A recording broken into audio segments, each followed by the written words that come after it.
Welcome and thank you for joining Transparency in the Workplace presented by Digineer.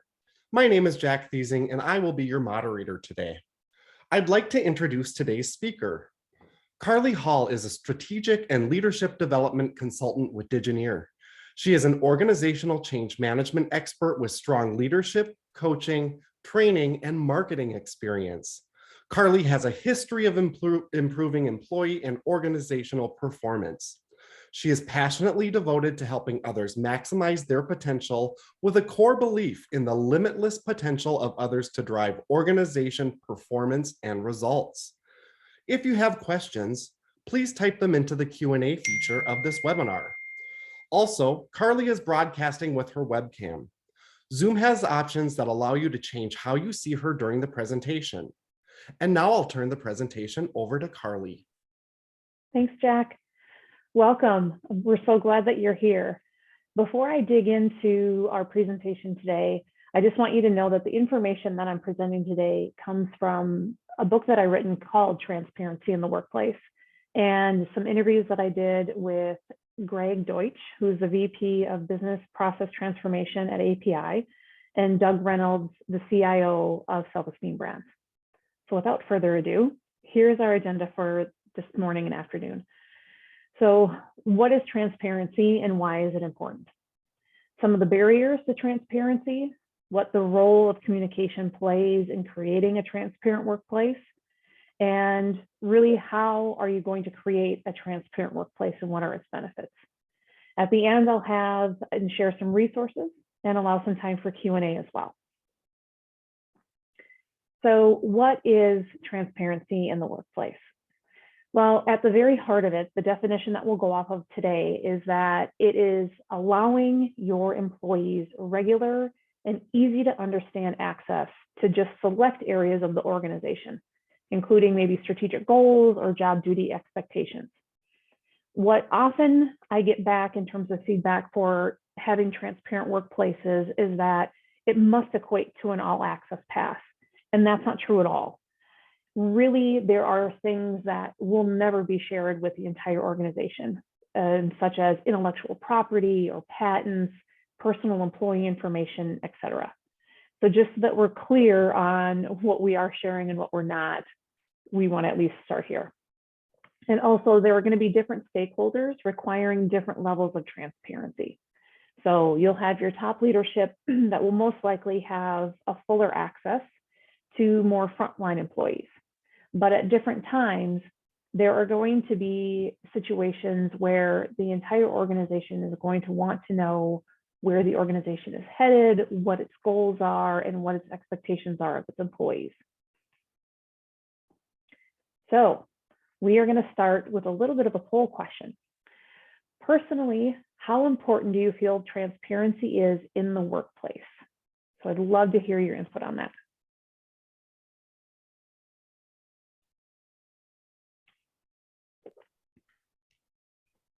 Thank you to those I see responding. I'm going to give it just a couple more seconds. All right, let me share the results.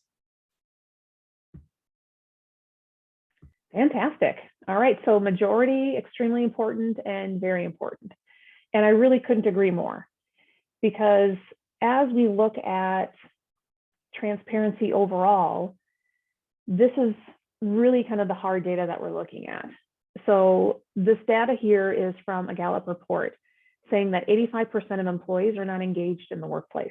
That is a huge and very unfortunate number. But what that equates to from a bottom line is that low engagement costs companies in the totality of hundreds of billions of dollars in lost productivity every year. That's significant. So it's not a matter of if we can or cannot afford to take transparency, seriously. It's a matter of we need to actually make time in order to do that. I like to do a lot of myths and truths, just because from the feedback that I've been getting from former clients, these are some of the things that I've had to dispel throughout my career. So there are just simply too many risks of having a transparent workplace, when in reality, the risks to what information is shared and transparent workplaces should be encouraged. there certainly are going to be risks, but overall, you're going to want to have and seek a transparent work environment. But let's talk about the barriers. So there's going to be two groups of barriers that we'll talk about, and the first is going to be human behavior. Oftentimes, what comes from us innately as humans is that there is oftentimes some fear and angst about sharing too much information, or potentially having a lack of understanding of really what do I need to communicate and when. And the problem is that when that fear sort of takes over, it paralyzes us from actually moving forward with anything. we don't do anything, and then we just don't communicate. And the problem is with that is that when you go silent and you're not sharing any project data, any information in terms of where the company is headed or goals that you have for your employees, people are left to try to create that information then on their own, which is definitely not a path that you want them taking. The next piece is that there seems to be a lack of trust with employees with certain information. Now, this is not saying, well, I would love to share my, the personal HR employee information with, such and such employee, but I just don't trust them. It's not that specific. It's really about trusting the employee overall with just any information. And unfortunately, when there's a lack of trust with employees, the morale plummets, and then therefore disengagement can happen. And so we'll get to a little bit about trusting employees in a couple slides. Next and finally is there can be a misuse of power or authority or too much pride with the leadership. And then that creates this environment of them hoarding the information and then not sharing it. And unfortunately, that ends up setting poor leadership examples and a communication example for the entire organization, when really it needs to be reversed, right? There needs to be a humbleness and an openness to wanting to share information with your employees. And that is the example that you're going to want to create. The next set of barriers are organizational operations. Now, the first one that I want to start with is overcomplicating your data. And what I mean by that, for example, is finance. This is usually the one that I see the biggest issue with, is that in finance or accounting or just kind of that finance bucket, they have access to a lot of really rich and an enormous amount of data. And the problem is that they find that information very, very important, as they should, because it's their job. Unfortunately, when they're asked to report back on that information, oftentimes what I've seen is just this sharing of everything. And because they think everything is important, which it is to them, but it's certainly not to the rest of the organization. So what comes to the rest of the employees is just, it's so overwhelming. There's too much information. Employees are not sure how to disseminate the information, where to even start, and what is the most important pieces that they should be taking away from this data set. So that's just one example. Marketing is another. And coming as a former marketer myself, I can understand how I can get totally drowned in, in good marketing data. However, when reporting back to leadership and separately to other employees, whether it's project team or the rest of the organization, you have to be very specific in terms of what each audience is going to want and need so that you don't overwhelm the audience. The next operational barrier is pace of business. Now, we've seen a huge shift once COVID came in and really kind of uprooted how we did business. We had to figure out very quickly, as a nation and as the world, of how we are going to work remotely. And some organizations picked that up very quickly, were able to pivot, quickly and move forward, and some were not able to. However, the pace of business is usually the top excuse that I've heard for why they can't spend time to try to create and set up processes for a transparent work environment. The problem is that it reaffirms how you're currently operating, and that reaffirms also the culture of the organization. So if you or your organization are struggling in those areas, it means that you're sort of getting swept into the current of a rapid pace of business, and really need to be able to take time to understand that investment on the front end is going to save you, mountains to climb on the back end. And then finally, just lack of proper communication channels. So what I mean by this is there are a plethora of options that any department can choose from in terms of how they want to communicate with each other or with the whole organization. Very popular is usually via chat, email, but usually it's electronic. However, this doesn't work for everyone. So if you have field employees, for example, that might not have access to a workstation with a laptop or possibly even an email address, they're not going to be able to have access to the information that you're sending and thinking that everyone is receiving. So being able to have a variety of channels to communicate from is important so that you're not missing opportunities to inform your employees. All right, time for our next poll question. How would you rate your awareness of your company's goals and current performance?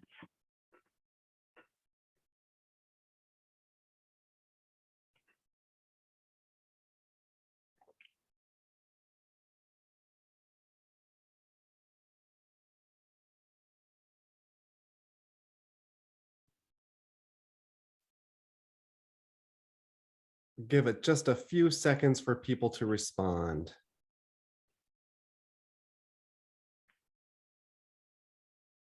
I'm going to give it 5 more seconds.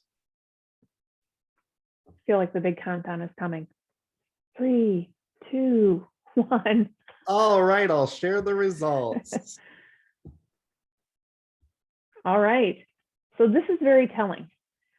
When you have, just a little over half saying that their awareness is above average, otherwise it's average or below average. I'm really glad no one said our company has goals, ? So it's not uncommon to have average or below average. And that is a good litmus test to see, one, maybe if you're an employee, if you were actually engaged in figuring out, where and how to find companies' goals.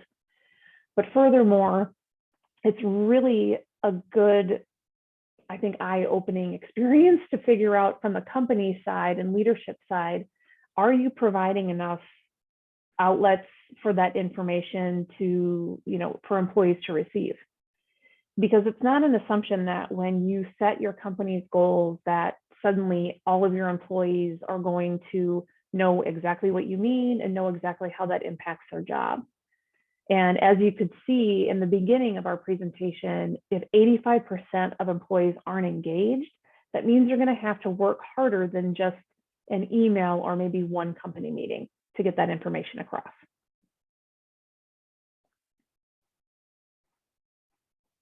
All right, our next myth.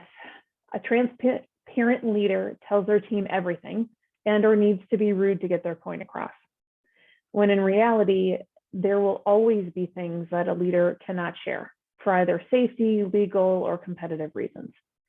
And you can always find respectful and tactful ways to communicate transparently. So the role of communication. This is sort of the end all be all for transparency, right? Because if something is going to happen within your organization and you don't share it, the role of communication then didn't come into play at all, right? So communication is really the cornerstone here when we're looking at transparent workplaces. And with that, it's not just any communication, it's really clear and consistent communication, which is the biggest to do, I think.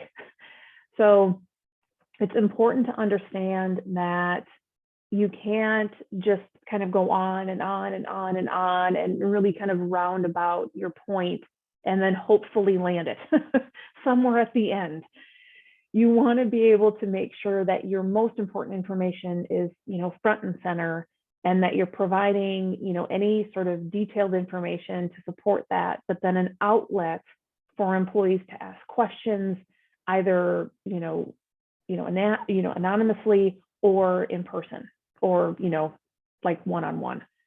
Just because, again, with two people being on either end of any type of communication, what I say and what comes out of my mouth isn't necessarily what you hear and understand. And so being able to open both ways of communication is very important there. So some ideas kind of under that clear and consistent communication is promptly responding to employees. Now, the hang up here, and what I've seen in the past, is that employees will ask questions, and sometimes tough questions of their jobs, of their managers, of where the company is going, et cetera. And then there's this delay. And whether the, manager or leader needs to get additional information or is attempting to figure out how they really want to have this conversation, they draw it out a little too long. The problem with a gap like that is you want to be able to respond promptly, because if you don't give them information, they're either going to create it on their own, or they're going to start trying to find it themselves, which then inadvertently can start like the rumor mill, which no one wants to be a part of. But it helps create more certainty and safety from the employee's perspective when they can be responded to in a prompt-like manner. Now, that doesn't mean that you all of a sudden just sort of regurgitate any information that is at the ready just to appease responding promptly. What it means is if you need more time, you need to be able to share that. Just be open. I need more time in order to, figure out this piece of information, or I will respond, X date, etc. But in the process of this, having regular employee and manager discussions is important. I'm still finding way too many companies that are okay with their employee and manager not meeting on a frequent basis. And what I mean by frequent is when I've asked them, it's like, oh, sure, we meet, a couple times a year. And I'm thinking, a couple times a year, like that's not nearly enough to fully understand where, how your employees are doing, what that looks like in terms of not only their work, but outside of their work, which then greatly impacts their work in the office. And so making sure that those meetings, those one-on-ones, or however your organization decides to do it, is more frequent to provide, again, ongoing communication and opportunity for discussion. The next piece is sharing project results. Now, this seems like a very low-hanging fruit, and it really is. But oftentimes, because of the pace of business, like I mentioned before, kind of that rapidness, we're on to the next thing, it takes over here, where the project is finished, hurrah, they celebrate, and we're on to the next thing. Unfortunately, when employees don't have an understanding of how their work, how it impacted the business as a whole, or how this project is going to impact, X, Y, and Z moving forward, there are a lot of things that the project completion and project results impact in other areas. If the team doesn't understand that, they need to be able to not only understand that, but have all of the ones that are impacted understand that as well. It just creates a better level of cohesion and understanding, and again, it increases that engagement. Next, utilizing a variety of communication channels. We talked about that a little bit, but another example is when I mentioned, field employees possibly with no emails. Well, what are you doing to reach those employees? Are you actually meeting one-on-one or in groups, but in person at the job site? Are you providing written notices? What other avenues are available to communicate in that might take a little longer, but is necessary because they don't have access like other employees do? The next role for communication is you need to be authentic, making it as personal as possible, as often as possible.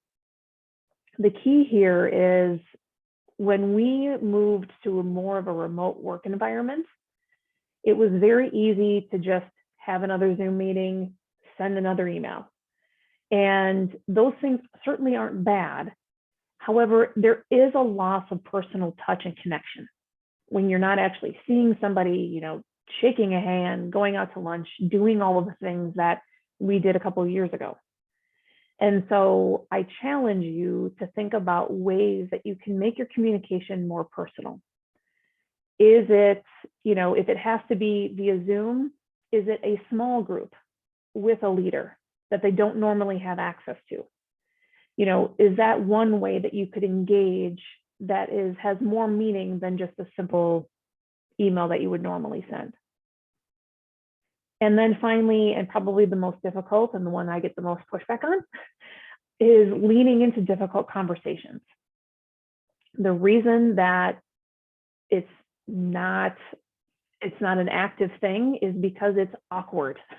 No one likes to sit down and have a really hard conversation with another employee or a group of employees, right? Because there's so many emotions that usually, come out during those conversations, or it's a really large unknown. And so you're not sure how people are going to react and what you're going to have to do to try to navigate that conversation successfully. But again, leaning into those difficult conversations really aligns you beautifully with setting up a transparent workplace. Because one, we don't really have great role models for having difficult conversations. Our divisive culture right now is a lot of yelling, name calling, and if you're not on my side, we're kind of out. And there is no proper communication. There is no respectful way to kind of go back and forth and negotiate the situation that you're in. And so to be able to be that role model and set that example is huge for your organization and for your employees. And furthermore, it also builds trust, because most people don't want to have the conversations, so they don't. But then little seeds of bitterness will start to grow. And I assure you that the fruit that comes from that is rotten, and it's not good.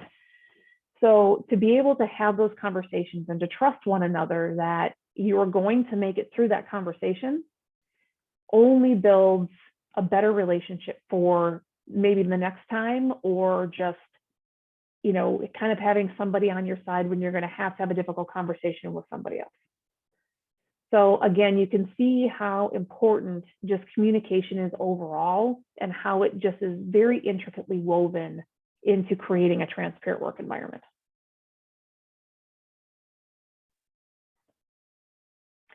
All right, so the myth.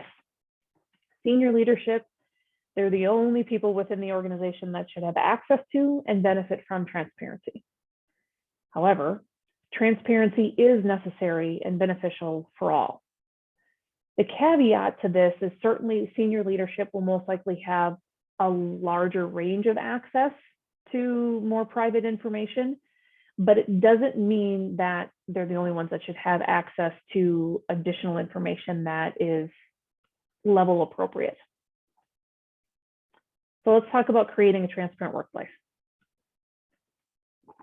So it's from an organizational perspective, your culture starts at the top. Now, if you're a leader and watching this, yes, it is absolutely your responsibility. If you're an employee watching this and you're not at, in a leadership role, you still have a vital role to play in your organization's culture. So even though it might start at the top, you have just as much equal responsibility to set the example that your organization is trying to create or that you're hoping to see as well. Because it takes daily practice. This isn't something where you're going to finish this webinar and be like, yes, I'm communicating transparently and my workplace is transformed. Hallelujah. I wish that were the case. Then I would just be making boatloads of money and, it would just be the best thing ever. However, the reality of this is that because we're all human, we all communicate differently. We're all bringing different things to the table. We all need practice every day to try to navigate this, from a day-to-day perspective, because each day is so different. And what I found, I think, most in this practice is that you need to be able to grant trust first versus having to earn it. This is certainly more from a leadership perspective level, but again, employees, it's peer-to-peer as well. This goes both ways. Now, the pushback that I've gotten before on this statement is, well, how do I know to trust this person? Like, I don't know anything about them. I haven't worked with them before. They need to earn the trust. I understand that as a concept. However, going back to that concept of the pace of business is so quick and needs to be so quick in order to adapt, that if you took all of this time to try to have somebody earn someone's trust, you wouldn't be productive at all. The efficiency would go in the tank and you would be losing, again, back to that first slide, the billions in lost productivity because no one's trusting anybody. But if you flip the script on that and you grant the trust up front and trust, again, that the person that hired, you, let's say, knew what they were doing and trusted you enough to hire you and bring you on or bring you, ask you to this project, that there should be trust there. You can get to work right away, and then you can deal with the trust, as an ongoing basis. So again, a big question that I get often is, again, I don't want to grant all this trust up front. Well, when you do that, if there is a mistake, and there's going to be a mistake, you will never have a perfect employee. We are all human and we all make mistakes. So mistakes are different than a complete breach of trust. But let's take the mistake, for example. They make a mistake.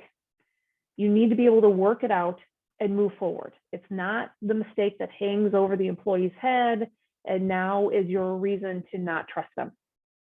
It's something that, again, needs to be cycled off of. They've remedied it. Let's move forward.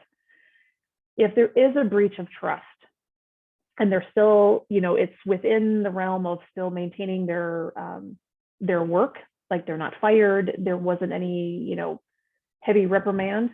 It was just maybe a personal breach of trust or, something, the communication within the project. Then you take that as a specific piece of trust out of the whole that needs to be remedied down the road. Okay. So you don't throw everything out. Trust is not an all or nothing thing. It can be like, you know what, you've broken some trust in this area. I still trust you with everything else. And we need to work forward to rebuild back that trust. Okay. And in the end, and how all of this happens, how the daily practice happens, how you grant trust is, especially at a leadership level, you need to be able to be vulnerable and be humble. Now, the pushback I get from this one is that's weakness and a lack of confidence. And it couldn't be further from the truth. Vulnerability and humility is a combination, a two-punch combination that makes incredibly strong leaders. It is the ability to say, I've made a mistake, or I don't have the answer right now, or I don't know the answer. Does someone else know the answer? And the humility enough to say, you know what, let's keep working. Let's keep working through it. I'm not going to be perfect. I know you're not going to be, but we need to be able to build the relationship, the organization, the project, the whatever together. And the leader is an equal part of that as the employee. So vulnerability, humility are key. And finally, authentically involve your employees and care about their input. I've seen too many surveys go out that are very impersonal in terms of trying to get feedback from their employees, and then they do nothing with the input. In turn, I've also heard fantastic stories of leaders that have sent personal emails saying that not only did they want the input, but this is how they were going to execute on it. And they did, and they followed through, and they created subcommittees off of ideas that were gathered. And that creates, again, that engagement, and employees feel truly valued versus just kind of this checkbox of, well, I was told that this is a good thing to do. We should probably ask our employees, X, Y, and Z. Check. On to the next thing, right? So be authentic about it. The next thing, in addition to the culture, are setting up organizational processes to complement and to reinforce a transparent workplace. Digineer implements commitment-based management, which in short, there are on Digineer side, there are, podcasts and a lot of information on CBM, but in short, it's really aligning all of your communication to understand what is needed from the project, what needs to be negotiated in order to reach, said project, and here's the follow through. But everything is so clearly defined that everyone is on the same page, understands the expectations, and can move forward as a complete unit. The next thing for processes are really communication cadence and protocol. This goes back to when I was asking for regular employee manager check-ins.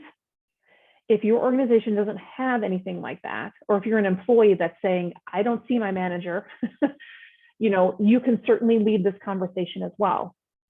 But making sure that you have a regular cadence of how you want to communicate not only to your employees, but about your project results or about your company results to the entire organization. Making sure that there is something in line that can keep you accountable to have ongoing communication. And then maintain healthy hiring practices.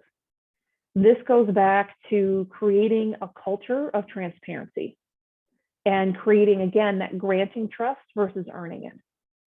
If you have healthy hiring practices, then that means that you fully trust and have seen the results of what your recruitment team, what your marketing team, what your HR team, what they are all doing in order to get a new employee in the door. And that trust should be just automatically given. They have similar values for wanting a transparent workplace as well. And that can just sort of be the machine that keeps feeding your organization for people that will help you maintain a transparent workplace. All right, next myth. Organizations should focus on making profit, and transparency should not be a high priority. When in reality, transparency is the key component to establishing not only a positive culture, but placing trust and care in its employees and increasing productivity to generate higher profits. All of that combined does greatly impact the bottom line. So really, to kind of bring this full circle again, we saw at the beginning, 85% aren't engaged. We're losing hundreds of billions of lost productivity. We talked, about how just the communication can really shape and mold a culture. But if you needed additional benefits, here are some more. So it really does, at the end of the day, it increases engagement and accountability. Now, when we talk about accountability, and you're thinking, well, how does transparency increase accountability? Well, this is how it does it. If the leadership of the organization are taking the steps to be not only engaged, but set, very clear and concise expectations, that also leads them to their employees seeing if there's something off, right? So the leaders are very clear on their expectations and then can pretty easily see, therefore, if the employees are missing or hitting the mark, right? There's nowhere to hide. And from the employee's perspective, they now know what they're being held accountable to. So it's certainly a two-way street when it comes to the leader knowing what they're going to be, holding someone accountable to, and vice versa, the employee knowing what they're going to be held accountable to as well. But all of that, the engagement, the accountability, truly builds a stronger morale. It increases your efficiency and it really builds trust. And those things together are, really that nice sweet spot. There's also stronger internal and external relationships. So internally, as a company has a refined culture and is really working like a well-oiled machine, and they're communicating well and they get along, and there's, that doesn't mean there's not conflict, but they can work through it, effectively. When all of those things are working very well, it's very evident to their external customers, to their vendors, to their other partners, and just to the general public. And so when those groups can then see, hey, they've got something really good going there. As an organization, they haven't hid from the errors that they've made, and they've, been very open and upfront about the wins that they've had and the direction that they're trying to go. And, their employees seem to, be very engaged and, happy with their work. I like that. There is absolutely something to being noticed for what you're doing internally, externally as well. And that then creates potentially more business, certainly a better brand, absolutely. And then again, all of this funnels down to an increased profit margin, which at the end of the day, our doors can't be open if we don't have a profit. So again, you've got your people, both internal and external, and then the profit will follow. So here are some resources right before we kind of kick off Q&A. Obviously, the work that I did after my graduate work for transparency in the workplace, but there were additional resources that are fantastic that come along, this idea of transparency, communication, and leadership. So Small Acts of Leadership, fantastic book. Dare to Lead is absolutely fantastic. And Crucial Conversations is a good one, again, to help lean into not only difficult conversations, but how to support others having difficult conversations as well. And so I am an absolute personal, professional development, enthusiast is a great, nice way of saying that. But I love to read. And so those are my top resources for this topic. So without further ado, we'll open it up for some Q&A. Great, thanks, Carly. And again, those on the webinar, please use the Q&A feature of the webinar to ask your questions. First question that we have, Carly, what are some tips to handling difficult conversations? Yeah, that's a great question. So for difficult conversations, it's sort of a multi-step process. What I would recommend is try to do it when you're not angry and upset, because the problem is that your brain gets flooded with, all sorts of hormone chemicals. And when you're angry, it's really hard to think clearly. And so if you can take at least a few minutes to try to do some deep breathing, take a break before you enter into this conversation, the better off you'll be. So if you're starting from a place where you can have at least, a calmer conversation, here are a few things. I would think about what your goal is for the conversation itself. What are you trying to accomplish? And it's not, the focus isn't necessarily about what you are trying to do, but it's about also trying to find common ground. Be curious about the other person, about the actions that maybe they took to make you upset, or if the project went awry, what happened. Good open-ended questions can really give you a lot of information up front without you having to speak and force somebody to, give up the information that you're looking for. And I think just knowing right off the top, it's going to be awkward. It's going to be difficult, and people respond very differently to, difficult conversations.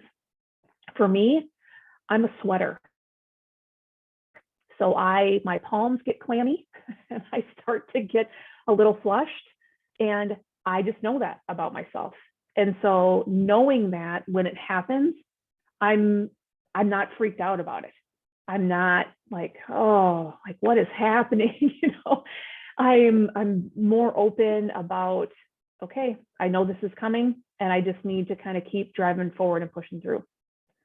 Now, there are some of my clients that I've worked with previously that really get lost in a difficult conversation. And I found that writing things out has been incredibly beneficial. So trying to stay on point, right? Because the difficult conversation, usually there's one thing in particular that you're trying to understand and remedy. But oftentimes when you have that conversation, all of a sudden you're pinging over here. It's like a pinball machine. You're kind of everywhere. And because someone's getting defensive or you're getting defensive. And so really trying to streamline what that one thing is and, trying to stay on point to what it is really important.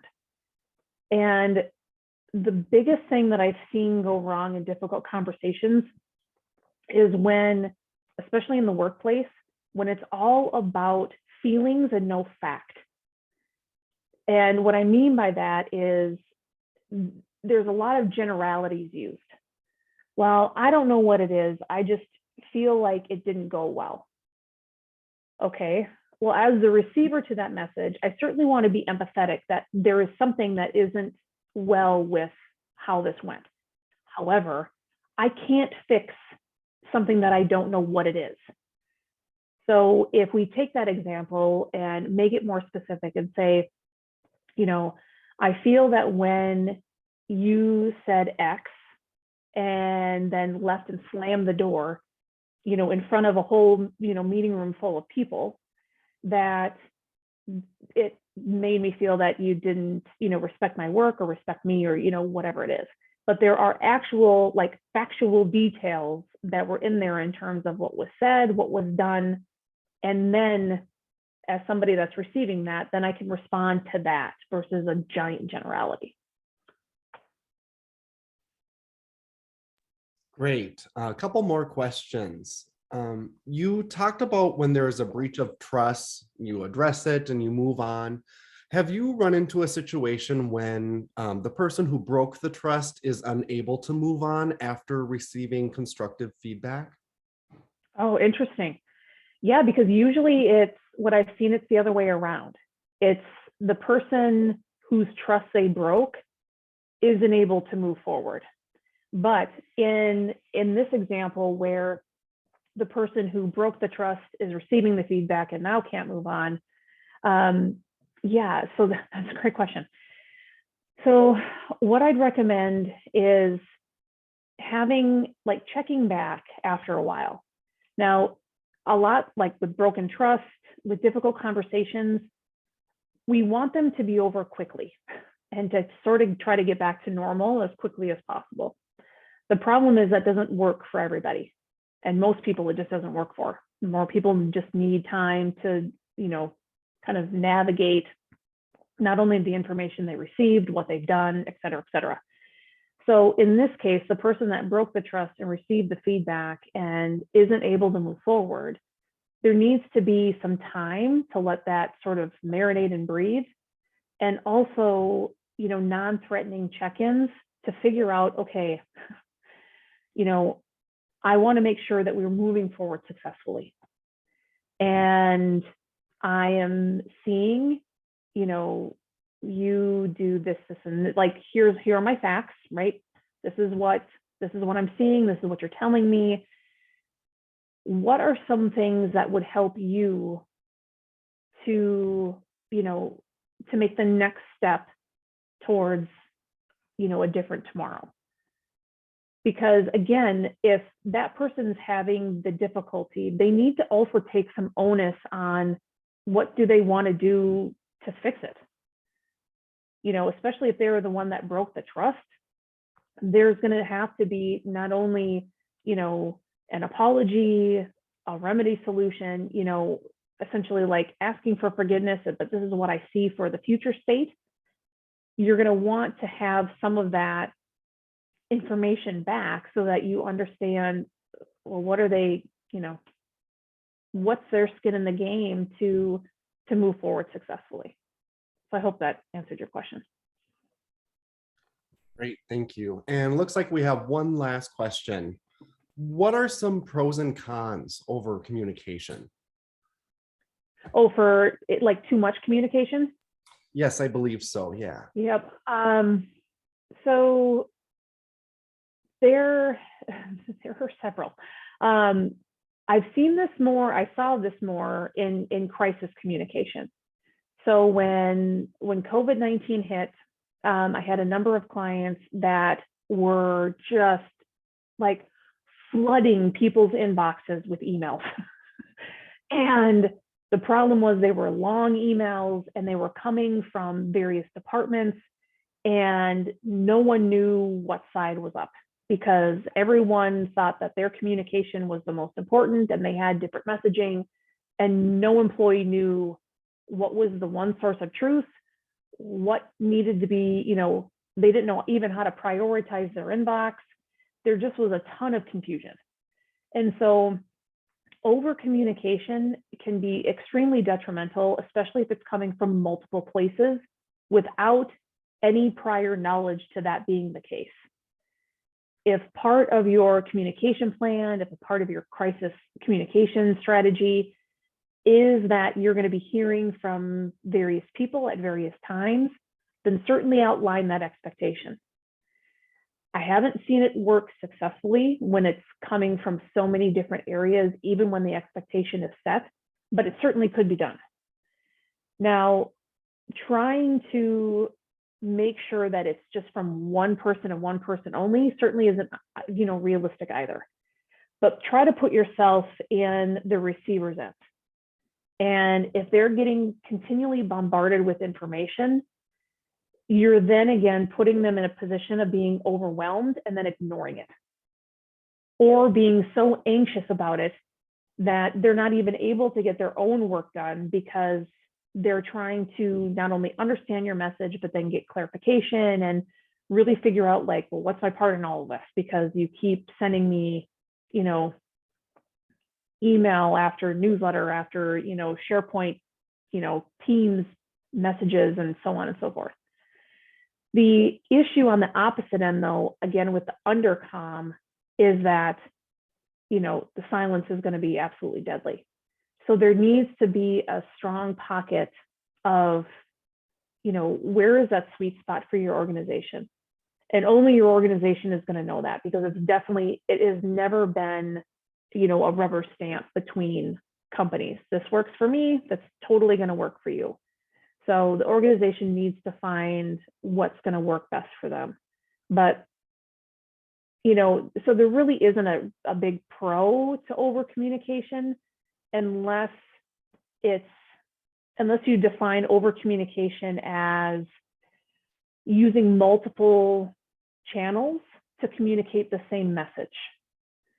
So that would certainly be a pro, just because it's in a variety of areas. It's the same type of messaging so that no one's going to get confused, but it's not this, you know, continual, like in your face hammering down on the message. Great. That's all the questions we have.